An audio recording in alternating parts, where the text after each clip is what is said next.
Friends, welcome to our channel.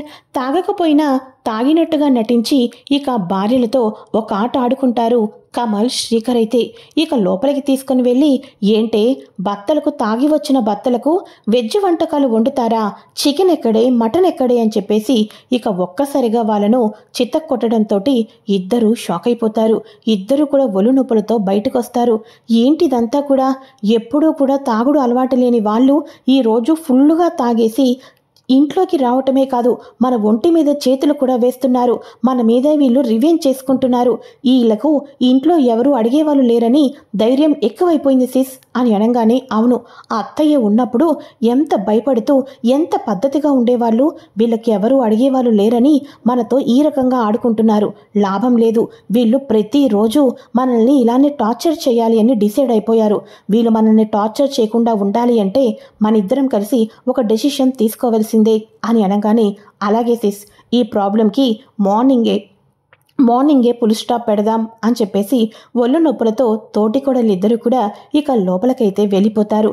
ఇక కమలైతే తిక్క కుదిరింది, ఇప్పుడే వదినకు కాల్ చేసి చెప్పాలి అని చెప్పేసి, వదినా, నువ్వు వేసిన ప్లాన్ సక్సెస్ అయిపోయింది వదినా అని అనగానే, ప్లాన్ సక్సెస్ అయిందిలే, కానీ ఏంటి, నిజంగా తాగారా, భార్యల మీద చెయ్యెత్తారా, ఆ రెండు చాలా తప్పు కన్నయ్యా అని అనగానే, అబ్బే లేదుదినా, అయినా వాళ్ళ మొఖాలకు మేము ఏ రకంగా చెప్తే వాళ్ళు వింటారో ఆ స్టైల్లోనే చెప్పాంలే వదినా, నువ్వేమీ టెన్షన్ పడాల్సిన అవసరం లేదు, మార్నింగ్ కలుసుకుందాం, గుడ్ నైట్ వదినా అని చెప్పేసి కమల్, శ్రీకర్ వాళ్ళు కూడా ఫోన్ మాట్లాడి ఇన్ఫర్మేషన్ అంతా ఇచ్చేస్తారు. ఇక అక్కడేమో అమ్మమ్మ గారు పూర్తి నిజాలు తెలుసుకుంటారు కదా. రాజేంద్ర ప్రసాద్ వాళ్ళ అమ్మ అవని, ఇంతకాలం ఏమో అనుకున్నాను, కానీ నువ్వు కుటుంబాన్ని కలిపే శక్తి, సామర్థ్యం, తెలివితేటలు నీ దగ్గరే ఉన్నాయి. మన కుటుంబం 3 ముక్కలైంది, మళ్ళీ ఒకటయ్యే అవకాశం నీ చేతుల్లోనే ఉంది. నువ్వే కుటుంబాన్ని ఒకటి చేయగలవమ్మా అని చెప్పేసి అనగానే, అయ్యో అమ్మమ్మ గారు, మీరేమీ టెన్షన్ పడద్దు, మీరు చెప్పినట్టుగానే మన కుటుంబాన్ని కలుపుతాను, మీరు కూడా దీనికి నాకు సహాయం చేయాలి అని అనగానే, అలాగే నమ్మావని, మీ అత్తయ్య ఇంకా కళ్ళు తెరుచుకోలేకపోతుంది, అందుకోసమే అలా ప్రవర్తిస్తుంది, మెల్లమెల్లగా నీ మంచితనంతో మీ అత్తయ్య కూడా కళ్ళు తెరుచుకుంటుంది అని అనగానే, ఏం పర్వాలేదు అమ్మమ్మ గారు, మీరేమీ అధైర్యపడద్దు, నేనున్నాను కదా అని చెప్పేసి అనగానే, ఆ ధైర్యంతోనే వెళ్తున్నాను, ఉంటాన్రా రాజేంద్ర అని చెప్పేసి ఇక అమ్మమ్మ గారు కూడా వెళ్ళి నిద్రపోతారు. ఇక మార్నింగ్ అవుతుంది. మార్నింగ్ అవ్వంగానే, వదిన ఇక్కడ ఈ తోటికోడలిద్దరూ కూడా రాత్రి ఇచ్చిన వార్నింగ్తో ఈ ఇంట్లో పెద్ద దిక్కు ఉండాలి అని అక్కడికే బయలుదేరారు అని అనగానే, అవునా, సరే అయితే కన్నయ్య, ఇక్కడ నాకు కూడా ఒక చిన్న ప్లాన్ ఉంది, ఉంటాను అని చెప్పేసి ఇక వెంటనే అవని బయట ముగ్గు వేసుకొని పనులు చేసుకుంటూ ఉంటుంది. అమ్మా అవని, ఏంటి, మీ ఎదురింట్లోనే నీ భర్త కూడా దిగారంట కదా, నీకు మీ ఆయనకి మాటలు లేవంట కదా, మీ అత్తయ్య మిమ్మల్ని విడగొట్టేశారంట కదా, ఇదిగో ఆ ఎదురింట్లో మీ అత్తయ్య ఆ ఎదురింట్లో మీ ఆయన అందరూ ఉన్నారు కదా, వాళ్ళు ఏ ముహూర్తానైతే ఆ ఎదురింట్లో దిగారో అందరూ కూడా మీ గురించే చెప్పుకుంటున్నారమ్మా. ఈ కాలనీ అంతా కూడా ఇక మీ అత్తయ్య గురించే చెవులు ఒకటే కొరుక్కుంటున్నారు అని అనగానే, అదేంటది, మా అత్తయ్య గురించి మాట్లాడుకోవడం ఏంటి అని అవని వాళ్ళ అత్తయ్యని చూస్తూనే మాట్లాడుతూ ఉంటుంది. ఇక పార్వతి బయటకొచ్చి వీళ్ళ డిస్కషన్ మొత్తాన్ని వింటూ ఉంటుంది కదా. అవునమ్మా, ఇక చూసావా, ఆవిడ మాత్రం బయటికి వచ్చేసింది, కానీ సొంత కడుపున పుట్టిన ఇద్దరు కొడుకుని మాత్రం అదే చక్కగా పెద్ద ఇంట్లో, ప్యాలెస్ లాంటి ఇంట్లో వాళ్ళ భార్యలతో కాపురం చేసుకోమని చెప్పేసి ఇక బయటకైతే వచ్చేసింది. కానీ ఆవిడకి సొంత కొడుకు కాదు కాబట్టే కదా ఈ రకంగా చిన్న ఇంట్లో ఉంచింది. పోని ఆయన చేసిన తప్పుకు చిన్న ఇంట్లో ఉంటున్నాడే అనుకో, చిన్నిళ్ళైనా పెద్దిళ్ళైనా, కష్టాలైనా సుఖాలైనా ఏదైనా సరే భార్యాభర్తలు ఇద్దరూ కూడా పంచుకోవాలి. కానీ మీ అత్తయ్య మీ ఇద్దరిని విడగొట్టి నిన్ను ఈ ఇంట్లో ఉంచింది అంటే వాళ్ళ కన్న కొడుకులకి అయితే ఇలాంటి జీవితం ఇచ్చేదా? తన కన్న కొడుకులు మాత్రం భార్యలతో సుఖంగా సంతోషంగా ఉండాలి. ఆవిడకు పుట్టిన కొడుకు అక్షయ్ కాదు కాబట్టి ఇదిగో నిన్ను మీ ఆయన్ని ఇలా విడదీసింది ఆవిడ. అమ్మో, మామూలు తెలివితేటలు లేవు మీ అత్తయ్యకి. ఈ విషయం నాకు నిన్న పక్కింటి వదినగారు చెప్తే గానీ అర్థం కాలేదు అని చెప్పేసేసి మాట్లాడుతూ ఉంటారు. అయ్యో, అలా అనొద్దు. మా అత్తయ్య గారికి అలాంటిదేమీ లేదు. మా అత్తయ్యకి 2 కొడుకులతో పాటు మా ఆయన కూడా సమానమే అని అనగానే, ఏంటో అమ్మా పిచ్చి అవని, ఇలాంటి రోజుల్లో కూడా నీలాంటి కోడళ్ళు ఉంటారని అస్సలు అనుకోలేదు. ఎప్పుడైనా ఎవరికైనా ఇక కడుపున పుట్టిన పిల్లలతో పాటు ఇక మొదటి భార్య పిల్లలతో సమానంగా ఎవరు చూస్తారమ్మా? మీ అత్తయ్య మీ ఆయన దగ్గర నటిస్తుంది. ఆ నటని నువ్వు మీ ఆయన నిజం అనుకుంటున్నారు. లేకపోతే అబ్బబ్బబ్బా, ఆవిడకు పుట్టిన కొడుకులంట చక్కగా ప్యాలెస్ లాంటి ఇంట్లో భార్యలతో కలిసి ఉండడమంట. ఇక మొదటి భార్యకు పుట్టిన కొడుకు మాత్రం ఇక కూతుర్ని భార్యని వదిలేసేసి ఇదిగో ఈ రోజు ఇలా బతుకుతున్నారు. కలికాలం అంటే ఏమో అనుకున్నాంలే అమ్మా, జాగ్రత్త, నీ కాపురాన్ని నువ్వే మళ్ళీ దక్కించుకోవాలి. వస్తామమ్మా అవని అని చెప్పేసేసి వాళ్ళైతే వెళ్ళిపోతారు. ఈ డిస్కషన్ పార్వతి వింటుంది. ఇక వెంటనే కోపంతో లోపలికైతే వెళ్ళిపోతుంది. అమ్మయ్య, ఇవన్నీ కూడా అత్తయ్య గారు వినేశారు అని అనగానే, అమ్మ అవని, నువ్వు అనుకున్నదంతా జరుగుతుందంటావా అని అనగానే, తప్పకుండా జరుగుతుంది మావయ్య గారు, మీరేమీ టెన్షన్ పడాల్సిన అవసరం లేదు అని చెప్పేసి లోపలికైతే వెళ్తుంది. ఒరే అక్షయ్, మనకిక్కడ ఇల్లు వద్దురా, మనం ఇక్కడ నుంచి ఇంకెక్కడికైనా వెళ్ళిపోదాంరా అని అనగానే, పార్వతి, అనేవాళ్ళు ఎక్కడికి వెళ్ళినా అంటూనే ఉంటారు పార్వతి. ఇక్కడి నుంచి మనం వేరే చోటుకి వెళ్తాం. అక్కడ మనం ఎందుకు వచ్చామో ఏం చేస్తున్నామో తెలియదా? కొంతకాలం అయితే మన గురించి తెలుసుకుంటారు. ఇలాంటి అమ్మలక్కలు ఏదో ఒక మాటలు అంటూనే ఉంటారు.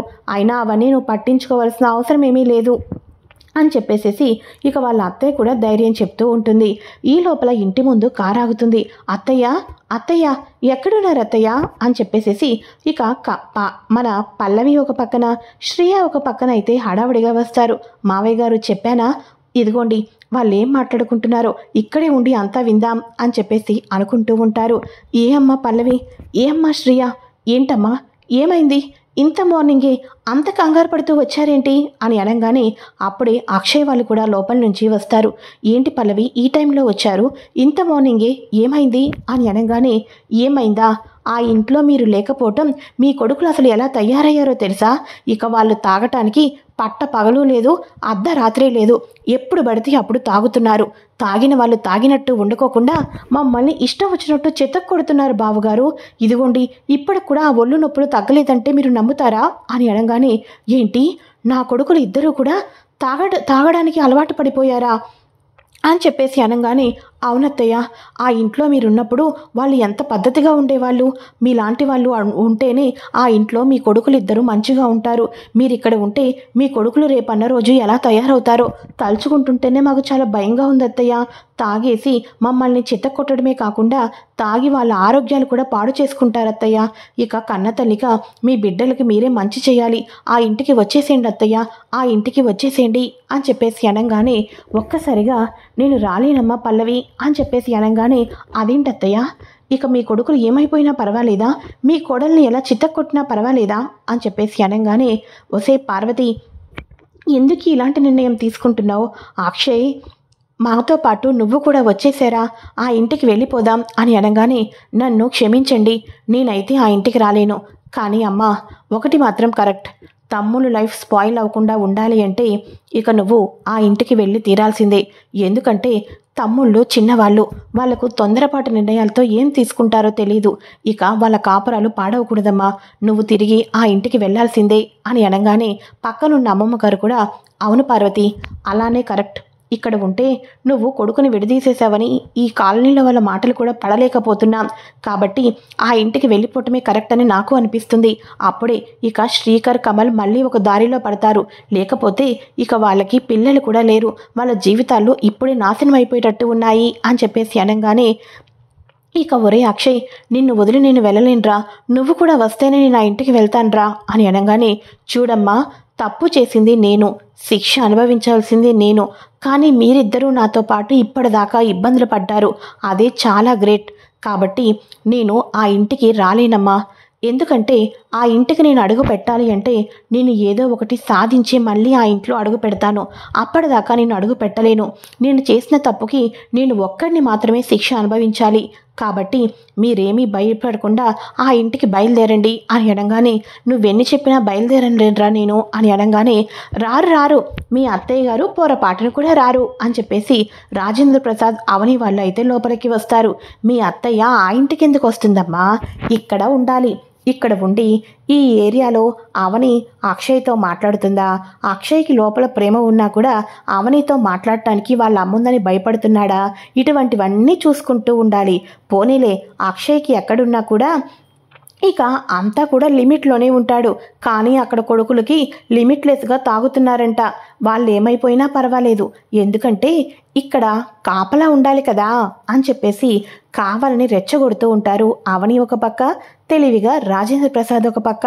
వీళ్ళందరూ రెచ్చగొట్టడంతో పార్వతి రాదు రాదు, మీ అత్తయ్యకు నా మీద ప్రేమ ఎక్కువమ్మా, ఉదయాన్నే ప్రతిరోజు నేను కనిపిస్తున్నాను కదా, అందుకోసమే రాలేకపోతుంది అని చెప్పేసి రాజేంద్ర ప్రసాద్ ఆ మాట అనటంతో నేను వస్తాను, మీతో పాటే వస్తాను అని చెప్పేసి అనగానే హమ్మయ్యా అని చెప్పేసి అనుకుంటూ ఉంటారు. రండత్తయ్య రండి, అసలు మీరైతే ఈ మాట నిర్ణయం తీసుకోవటంతో మేము ఈ రాత్రికి ప్రశాంతంగా నిద్రపోతాం. ఎందుకంటే మాకు కడుపు నిండా తిండి లేదు, కంటి నిండా నిద్ర లేదు ఆ ఇంట్లో అని చెప్పేసేసి నేను లగేజ్ ప్యాక్ చేస్తాను అని చెప్పేసేసి మొత్తానికి లగేజ్ ప్యాక్ చేసేసి ఏంటి అమ్మమ్మ ఇంకా చూస్తున్నావు, నువ్వు రా అని అనగానే అమ్మయ్య వీడి ఇంట్లో ఒక్కడే ఉంటాడు, వాడికి భార్య విలువ తెలుస్తుంది, ఇక వీడికి అడ్డు ఎవరు ఉండరు, భార్యతో కలుస్తాడు, భార్యతో మాట్లాడతాడు, అవని మంచితనం తెలుసుకుంటాడు, అందుకోసమే నేను కూడా ఇంటి నుంచి వెళ్లాల్సి వస్తుంది అని చెప్పేసి అమ్మమ్మగారు లోపల అనుకుంటూ నా మనవణ్ణి జాగ్రత్తగా నువ్వే చూసుకోవాలి అని చెప్పేసి అవనికైతే చెప్తూ ఉంటుంది. అలాగే అమ్మమ్మగారు అని చెప్పేసి అవని అయితే అంటూ ఉంటుంది. ఇక మొత్తానికి వీళ్ళు కారులో ఎక్కి నాన్న అక్షయ్ అని అనగానే పర్వాలేదమ్మా వెళ్ళండి అని చెప్పేసి అంటూ ఉంటారు.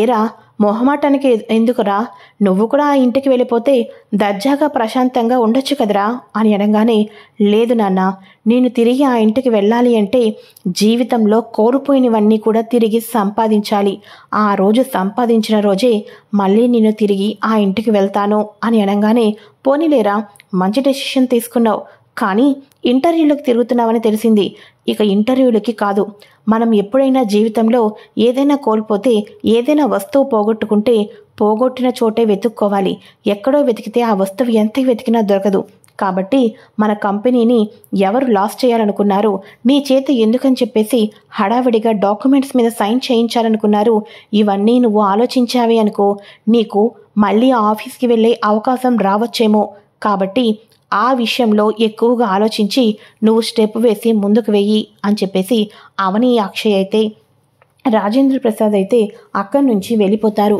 ఇక అక్షయ్ లోపలికైతే వెళ్తాడు. అమ్మ నానమ్మ ఇంటికైతే వెళ్ళిపోతారు కదా, ఇంట్లో ఒంటరిగా ఉన్న అక్షయ్ ఒకటి బాగా ఆలోచిస్తూ ఉంటాడు. అవును, నేను జీవితంలో సాధించాలి, ఎక్కడ పోగొట్టుకున్నానో తిరిగి అక్కడే సంపాదించాలి, ఆ డీలర్స్ నాకు ఒక్కసారి కనిపిస్తే చాలు, వాళ్ళ అంతు తేలుస్తాను అని చెప్పేసి అక్షయ్ అనుకుంటూ ఉంటాడు. ఈ లోపల అవని వాళ్ళ అంతు తర్వాత తేలుతురు కానీ హడావడిలో అత్తయ్య గారు బ్రేక్ఫాస్ట్ పెట్టకుండా వెళ్ళిపోయారు, కాఫీ కలుపుతానని చేయి కాల్చుకున్నారు, ముందు బ్రేక్ఫాస్ట్ తినండి అని అనగానే నాకేమీ వద్దు అని చెప్పేసి అనగానే ఏవండి నేను మీకేమీ ఫ్రీగా పెట్టడం లేదు, ఈ ఇంట్లో మీకు అన్నీ చేయటానికి అత్తయ్య గారు కూడా లేరు కదా, నేను మార్నింగ్ నుంచి అన్నీ మీకు నేను సదుపాయంగా అన్నీ పెడుతూ ఉంటాను, కానీ మీరేవో సాధిస్తానన్నారు చూడండి, అప్పుడు నా బిల్స్ అన్నీ పే చేసిన తర్వాతే వెళ్ళాలి, అర్థమైందా, బిల్లు పే చేయకుండా వెళ్తే నేను అస్సలు ఊరుకోను అని చెప్పేసి అవని అయితే అంటూ ఉంటుంది. ఇక అక్షయ్ అవనితో మాట్లాడుతూ ఉంటాడు. అయితే ఇక ఇదిలా ఉండగా మన శ్రీకర్ అయితే కాల్ చేస్తూ ఉంటాడు అవనితో. చెప్పు శ్రీకర్ అని అంటూ ఉండగా వదినా ఇక ఆ ఫైల్ గురించి చక్రధర్ మావయ్య ఆఫీస్కి వెళ్ళిపోయాడు కదా, ఆఫీస్కి వెళ్ళినప్పటి నుంచి మన కంపెనీ గురించి ఏమాత్రం డిస్కషన్ రాలేదు, అంతేకాదు ఆ ఫైల్ మీద స్టాంపు వేపిస్తేనే వీళ్ళకు రావాల్సిన ప్రాఫిట్ వచ్చేస్తుంది, ఆ కంపెనీ మీద ప్రాఫిట్ వేయటానికి ఆ డీలర్స్ తోటి తప్పకుండా ఒక మీటింగ్ అయితే కండక్ట్ చేసుకుంటాడు, ఎవరికి తెలియకుండా వాళ్ళని కలుస్తాడు, ఆ తర్వాతే వీళ్ళ వాటాలు వీళ్ళ అకౌంట్లోకి పడతాయి, కానీ ఆ మీటింగ్ ఎప్పుడు జరుగుతుందో అర్థం కావటం లేదు అని అనగానే కన్నయ్య శ్రీకర్ జాగ్రత్త, ఆ ఇంట్లో ఇప్పుడు అందరూ వచ్చేశారు, పల్లవిని కూడా ఒక కంట కనిపెట్టు అని చెప్పేసి ఇక పల్లవి ఎప్పుడైతే వాళ్ళ నాన్న దగ్గరికి వెళ్తుందో అప్పుడే వాళ్ళు ఫైల్ గురించి కూర్చొని మాట్లాడుకునే డేట్ అని చెప్పేసి అవని అనగానే అవునుదినా సరే అయితే అని చెప్పేసి ఇక వీళ్ళు లోపలికైతే రాగానే ఏంటి అంత పర్సనలా అని అనగానే మీకు చెప్తే కోపం వస్తుంది కదండి. మన ఫైల్ గురించి అనుమానం వచ్చింది. ఆ ఫైల్ మనం కన్ఫామ్గా చక్రధర్ మా బాబాయ్ దగ్గరే ఉందని నా అనుమానం. ఇక చక్రధర్ బాబాయ్ దగ్గరే ఆ ఫైల్ ఉంది, దాని గురించే మాట్లాడాను అని అనగానే, అసలు నువ్వెందుకు అవని ఆ విషయం గురించి అంతలా ఆలోచిస్తున్నావు అని అనగానే, ఏవండి, చక్రధర్ బాబాయ్ మన కుటుంబానికి ఎప్పుడూ అన్యాయం చేయనట్టు మీరు అలా మాట్లాడుతున్నారేంటి? ఒక్కసారి గతం గుర్తు తెచ్చుకోండి. చక్రధర్ బాబాయ్ మీకు ఎన్నిసార్లు టెండర్కి వెళ్తూ ఉండగా టెండర్ వేయకునివ్వకుండా ఎంతకాలం మిమ్మల్ని అడ్డుపడ్డాడో అవన్నీ గుర్తు చేసుకుంటే అప్పుడు నా అనుమానం కరెక్టా కాదని అనిపిస్తుంది. అప్పుడు మీరు ఒక అడుగు ముందుకు వేయగలరు అని చెప్పేసి అవని అయితే వెళ్ళిపోతుంది. అవని మాటలను బాగా ఆలోచించి, నిజమే, చక్రధర్ మావయ్య నన్ను ఎన్నోసార్లు టెండర్లు వేయకుండా యాక్సిడెంట్ చేయించిన రోజులు కూడా ఉన్నాయి అని అక్షయ్ 1 by 1 అన్నీ గుర్తు తెచ్చుకుంటూ ఉంటాడు. మరోపక్క అక్కడ ఇంటికి వెళ్ళంగానే ఇద్దరు కోడళ్లతో కూడా ఇక పార్వతి, మొత్తానికి ఈ రోజు నుంచి వాళ్ళేమీ తాగరు. అయినా ఏంటమ్మా ఇల్లు ఇలా ఉంది, ఆ పూజా మందిరంలో ఒక్క దీపం లేదు, ఈ ఇల్లు ఎలా పడితే అలానే ఉంది అని చెప్పేసి అనగానే, ఒసే పార్వతి, అక్కడ నువ్వే చేసుకొని వచ్చావు, అలా కూర్చోవే, నీకు అసలే బీపీ టాబ్లెట్లు అయిపోయి ఇవాళ వేసుకున్నావు, నీరసంగా ఉన్నావు, ఇద్దరు కోడళ్ళు ఉన్నారు కదా, ఏమే పల్లవి, అమ్మ శ్రియ, మీరే కొంచెం ఇల్లంతా త్వరగా నీటు చేసేయండమ్మా, నీట్గా పెట్టేసేసి మీ అత్తయ్యకి నాకు కొంచెం కాఫీ ఇవ్వండి అని అనగానే, అలాగే, రాత్రికి ఇక మా మొగుళ్ళతో తన్నులు తినకుండా ఉండాలి అంటే ఈ మాత్రం చేయక తప్పదా అని చెప్పేసి ఇద్దరు కూడా ఇల్లంతా క్లీన్ చేసి అలసిపోయి కాఫీలైతే తెచ్చిస్తారు.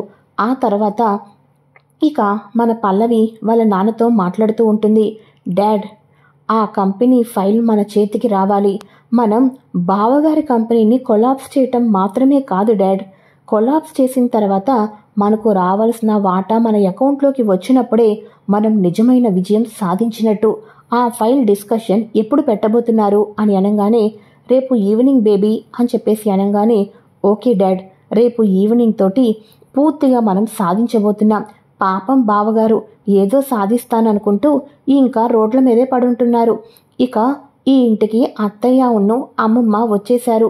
బావగారు మాత్రం ఏదో సాధిస్తామనుకుంటున్నారు, కానీ రేపు ఈవినింగ్ తోటి ఆ ఛాన్స్ కూడా ఉండదని వాళ్ళకు తెలియదు అని చెప్పేసి అనగానే, ఒక్కసారిగా ఇక ఒసే పల్లవి, నీ దగ్గర నడుము నొప్పి క్రీమ్ ఏమైనా ఉందా అని అడుగుదామని వచ్చి తన తండ్రితో మాట్లాడుతున్న ప్రతి మాటను వినేసి షాక్ అయిపోతూ ఉంటుంది. ఇంతకాలం నేను ఎవరిని అయితే నమ్మానో, ఎవరిని అయితే సొంత కూతురు అని వెనకేసుకొని వచ్చానో, నా మనవరాలే నా కుటుంబానికి తగలపెడుతుందా? దీన్ని చూస్తుంటుంటే ఇప్పుడే చంప చెల్లుమనిపించాలనిపిస్తుంది. ఇప్పుడు దీన్ని చంప చెల్లుమనిపిస్తే అవతల పోయిన కంపెనీ తిరిగి రాదు. ఈ విషయం ఇప్పుడే అర్జెంటుగా అవనికి చెప్పాలి అని అమ్మమ్మ గారు ఇక వెంటనే బయటకు వచ్చి, హలో అమ్మ అవని అని అనగానే, చెప్పండి అమ్మమ్మ గారు, ఇప్పుడు కాల్ చేశారేంటి అని అనగానే, అమ్మా, సొంత కూతురే ఈ కుటుంబాన్ని 3 ముక్కలు చేయాలనుకుందమ్మా. పాపం ఈ విషయం మీ అత్తయ్యకి చెప్తే ఏమైపోతుందో. అయినా మీ అత్తయ్యకి నిజం చెప్పే రోజు దగ్గరలోనే ఉంది. ఆ పల్లవి నా అల్లుడితో కలిసి ఏదో కుట్రలు చేస్తుందమ్మా. రేపు సాయంత్రం ఏవో డీలర్స్తో మాట్లాడితే ఇంకా నా అక్షయ్ అలానే రోడ్డున పడతాడు అని చెప్పేసి వాళ్ళ నాన్నతో చెప్పుకుంటూ సంబరపడుతుంది. అమ్మా అవని, తప్పుగా అనుకోకమ్మా, పెద్దదాన్ని నేనే నా మనవరాన్ని నమ్మి నిన్ను అనవసరంగా అలరాని మాటలు అన్నానమ్మా.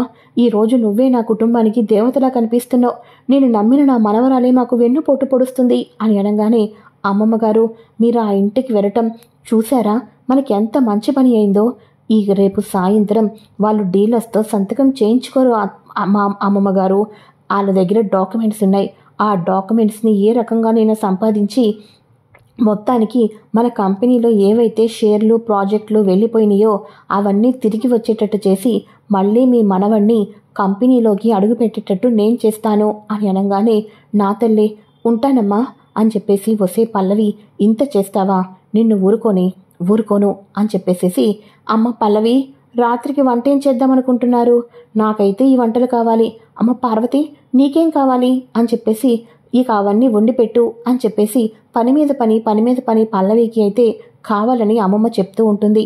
అయితే ఇక ఇదిలా ఉండగా అక్షయ్ నిద్రపోకుండా వాకింగ్ చేస్తూ ఉంటాడు.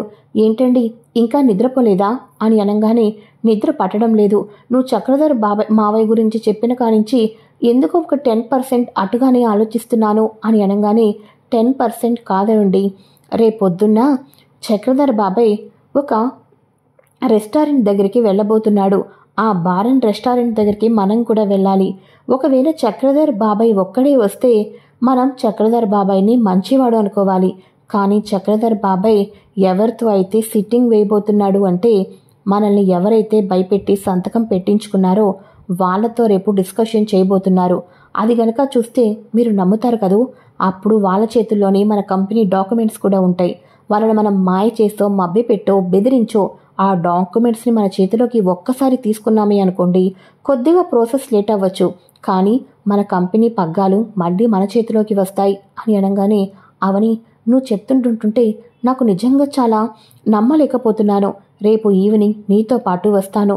నేను గనక విజయం సాధించినట్లయితే ఈసారి నా విజయం వెనకతల నా భార్య ఉంది అని గట్టిగా నమ్ముతాను. Thanks Avani, thank you. నీ మాటలతో నాకు ఏదో కొత్త ఉత్తేజాన్ని, కొత్త సంతోషాన్ని ఇచ్చావు. నిజంగానే ఏదో నేను సాధించేస్తున్నాను అన్నంత నమ్మకం నాకు కదిలింది. ఇంతకాలం ఒంటరిగా ఉంటే ఏ ఆలోచనలు రాలేదు. భారీగా నువ్వు నా పక్కన ఉండి నిన్ను ఇంటి నుంచి వెళ్ళిపోమన్నా, నేను నిన్ను ఎన్ని మాటలతో ఇబ్బంది పెట్టినా నువ్వు మాత్రం నా వెనకాతరే పడుతూ ప్రతి క్షణం నాకు అంతా మంచే జరగాలి అని, నేను ఎప్పుడు కూడా మంచిగానే ఉండాలి అని కోరుకుంటున్నావు. భార్య అంటే బహుశా ఇదేనేమో. మగవాణ్ణి ఇంటి నుంచి బయటికి వచ్చేసిన తర్వాత మేమే నరకయాతన అనుభవించాం. అలాంటిది నిన్ను ఒంటరిగా అర్ధరాత్రి సమయంలో గెంటేశానే, ఆ పాపమే నాకు ఇలా తగిలి ఉంటుంది అని అనగానే, ఏవండి ఏంటండి ఆ మాటలు? భార్యాభర్తలు అన్నాక కష్టాలు వస్తాయి, నష్టాలు వస్తాయి, ఒక్కొక్కసారి ఇలాంటి ఇబ్బందులు కూడా వస్తాయి. అవన్నీ పక్కకు నెట్టేసి ఇక న్యాయంగా నిబద్ధతతోటి ఒకరికొకరు నమ్మకంతో కలిసి ముందుకు వేయాలి. రేపటి నుంచి మనం అదే చేయబోతున్నాం అని అనగానే, అలాగే అవని, రేపు ఉదయం నుంచి నేను కూడా చక్రధర్ మావయ్యని ఒక కంట కనిపెడుతూనే ఉంటాను అని చెప్పేసి వీళ్ళు అండర్ గ్రౌండ్ ఆపరేషన్ చేస్తున్నట్టుగా శ్రీకర్ ఒక పక్క, అవని ఒక పక్క, మన అక్షయ్ ఒక పక్క అండర్ గ్రౌండ్ ఆపరేషన్లో అయితే ఉంటారు. అనుకున్నట్టుగానే ఆ డీలర్స్ ఇద్దరు కూడా చక్రధర్ తోటి మీటింగ్లో మాట్లాడుకొని ప్రాఫిట్లు పంచుకొని వాళ్ళ బ్యాంక్ అకౌంట్స్లో వేసుకోవటానికి మొత్తానికి సిట్టింగ్ అయితే వేస్తారు. ఇక వాళ్ళ దగ్గర ఉన్న డాక్యుమెంట్స్ని అక్షయ్, అవని, మన శ్రీకర్ వాళ్ళు ఏ రకంగా మభ్య చేసి మాయపెట్టి డాక్యుమెంట్స్ని తీసుకొని తిరిగి కంపెనీలోకి అన్నీ వచ్చేటట్టుగా చేసుకొని అక్షయ్ ఏ రకంగా భారీ సహాయంతో విజయం సాధించబోతున్నాడు అన్నది రానున్న ఎపిసోడ్లో తెలుసుకోబోతున్నాం. ఫ్రెండ్స్, మీకు గనక ఈ వీడియో నచ్చినట్లయితే లైక్ చేయండి. నెక్స్ట్ ఎపిసోడ్స్ కోసం ఛానల్ని సబ్స్క్రైబ్ చేసుకోండి. Thanks for watching friends. Bye.